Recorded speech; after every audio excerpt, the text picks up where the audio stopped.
Good evening, everyone. Fox 11 has learned a convicted killer believes being sued by his victims' families is just as bad as what he did to the victims. The convicted killer is Scott Johnson, and 2 years ago this Saturday, he shot and killed 3 young adults: Tiffany Paulson, Tony Spigarelli, and Brian Mort. Those 3 were swimming in the Menominee River with friends when Johnson shot them to death. Now, Johnson received 3 life sentences, can never be paroled, and cannot appeal. But even though Johnson will spend the rest of his life in prison, and it appears he has no assets, 2 of the 3 victims' families are suing. They want to make sure Johnson never profits from their loved ones' deaths. Fox 11's Becky DeVries explains tonight with balanced coverage.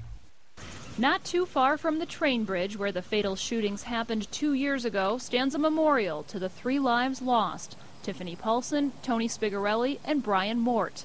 The families of those involved deal with the heartbreak of their loss every day. He impacted so many lives with these 3 kids. It's so hard, especially for my mom and my dad.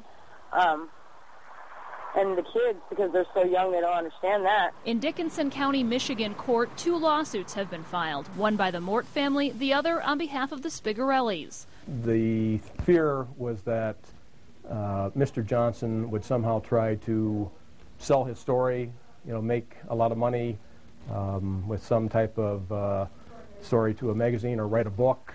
The lawsuits each ask for $5 million. I doubt that we'll ever collect a penny. But that's not the intent. The intent was just to prevent Mr. Johnson from ever profiting from the havoc he wreaked on the family. He don't feel remorse for it, so we wouldn't put nothing past him for what he did. They were all kids. Scott Johnson responded to the lawsuits through a letter to the judge. In it, he says some disturbing things about the families filing the lawsuits and calls the cases absurd.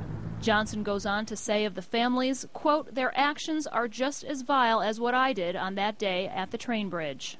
He's never filed what I would call a true answer.